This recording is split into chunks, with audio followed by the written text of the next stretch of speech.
Mr. Smith. My name is Leslie. I'll be your nurse today. How you doing? Hi, it's great to meet you. Good to meet you.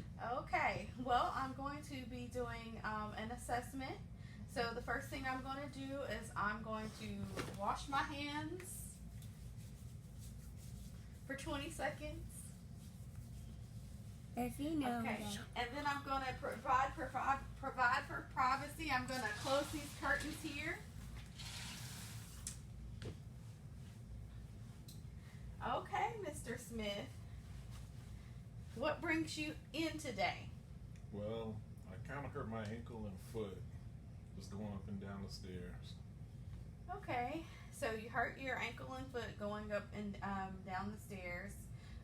When did you do this? About maybe 2 months ago, and it's just been hurting off and on since then. Okay, 2 months ago.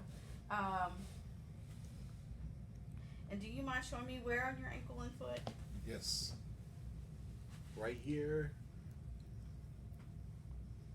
And pain kind of radiates up a little bit from there. Okay, on a scale of 1 to 10, how would you rate your pain? Probably about a 4, maybe a 5 some days. Okay, and where does your pain radiate? From here all the way to here. Okay, so your pain radiates from here to here, and it's on a scale of 4 on a scale of 1 to 10. Yep. Okay, is there anything that makes your pain better?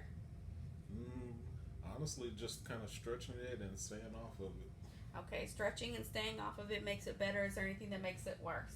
If I put any undue pressure on it, or if I squat and I'm actually pushing myself up from a squat, then it puts more pressure on my ankle, and that's where the pain gets worse than before.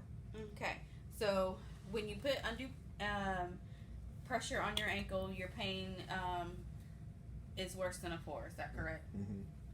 Okay. Thank you for showing me that.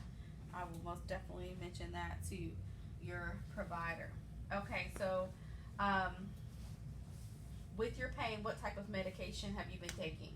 Really, just Tylenol. Tylenol? Mm-hmm. How much Tylenol do you take? Do you remember the strength? Probably, I think they're 200 milligrams a piece, so I'll take 2 of those. So you take 200 milligram tablets. How often do you take those? Just when I need it. Okay, just Yeah. whenever you need it. Not consistently. Not consistently. Do you take any other medications? Yes, so I'm actually on blood pressure medicine. Okay. What does your blood pressure normally run? Let's see. Well, my normal blood pressure will be about 110 over 70. Okay, 110 over 70. Mhm. Okay. Do you recall what type of medication you take? Is it amlodipine? Or I can't remember how to pronounce it exactly. Okay. Did you bring in your medication bottles with you today? I've got a medication bottle that I can get. Okay, great. We will take a look at that. What other medications? And this would be anything. Also includes vitamins, herbal medications, or over-the-counter medications. Mm-hmm. So I also take, I believe they're called Somas, for back spasms, but I only need them on occasion. Okay. How often do you have back spasms? Maybe once a week.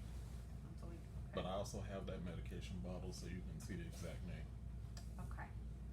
So I've got a little bit of information from you. What I'm going to do basically is get your vital signs, and I'm also going to get your height and weight, Mm-hmm. and compile all that information to give to your primary care provider. Okay. And so I'll let you know everything I do as I go. So the first thing I want to do is I'm going to get your vital signs. So I'm actually going to take your pulse. I'm actually going to start with your radial pulse here, and I'm going to take your pulse. Okay.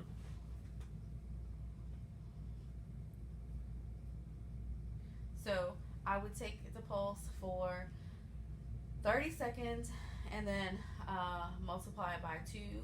Or if I felt that his pulse was irregular, I would take his pulse for a full minute, 60 seconds.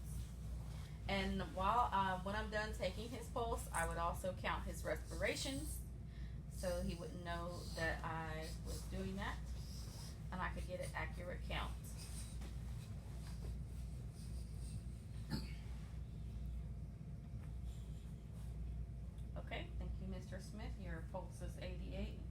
aspirations are 18. The next thing that Oh, is that good or bad? That's okay. Your pulse is fine. Okay, just had to make sure. The other thing I would do while I'm taking vital signs, I will also take Mr. Smith's blood pressure. Now, Mr. Smith already told me about what his blood pressure runs. So I would go, I would find his brachial pulse. If I had a blood pressure cuff, I would go a couple inches above his brachial pulse, apply the blood pressure by the size of his arm, look like I would be using a large cuff. I would also take my stethoscope here and apply it here.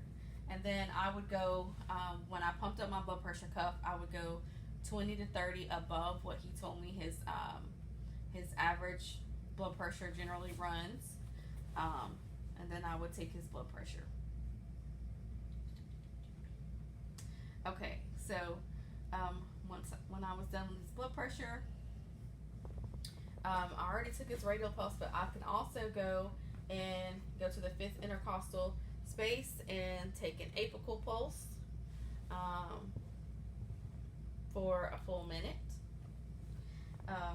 Then I would also, along with my vital signs, we've already discussed pain, which can be considered the fifth vital sign. I've got his pain rating. I can also take his temperature, and here I have a lovely forehead thermometer here, and I can take his temperature with that. Of course, it doesn't work. Of course. So the other thing that I would do is I've got his heart rate, I've got his blood pressure, I've got his pain, I've got his temperature. I would use a pulse oximeter and get his oxygenation level.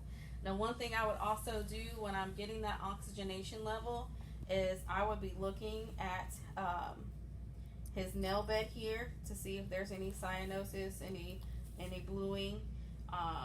And so I'd apply the pulse oximeter to his finger, and I would let it give me an oxygenation saturation rate.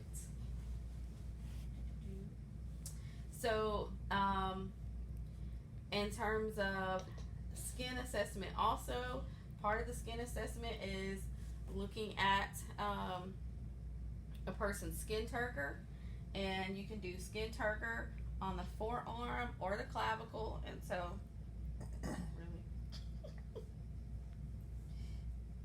there's nothing on me to pinch, but I would. The only place on me that's not fat. I would pinch his skin here to check his skin turgor. The other thing that our textbook covered in terms of skin is also hair and scalp. So, of course, I put on gloves, and Mr. Smith, may I take a look at your scalp? Sure. I'd be looking at his scalp. Does this a regular hairline mean anything? No, your irregular hairline doesn't mean anything. Oh man. So I don't see any bald patches or anything like that in his scalp.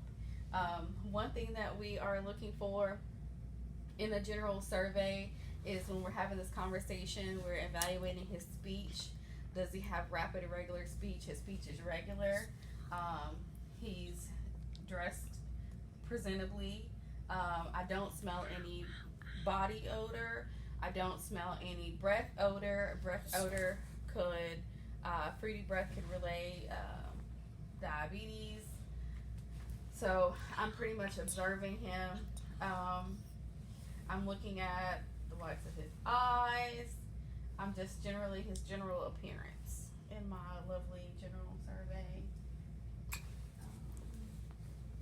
So, does this normally happen on every visit? Yes. Every time you see a doctor, somebody should be asking you why you're there. They should generally observe you. your speech. If you went for a problem, that would be a more focused assessment. Like, say you went to an orthopedist and you went for your foot and ankle, that would be a more general. But especially like when you see a provider for the first time, they should be doing a detailed assessment. And so for this assignment, it's the general survey, vital signs, which are your temperature, heart rate, respiration, blood pressure, and pain is a vital sign, and skin. And so that's why I looked at your skin target, I looked for cyanosis, and I looked at your scalp. So, skin turgor, are you just trying to see if it's... So, like for instance, kind of see how long it takes for your skin to go back to normal. If your skin tinted, then you could possibly be dehydrated. And tinted, by tinted I mean like if I pinch your skin up like this, and your skin stays that way, and didn't automatically go back to normal, then that could be a sign of dehydration. So you can check skin turgor on your forearm, and you can check skin turgor on your clavicle. Okay. You could hit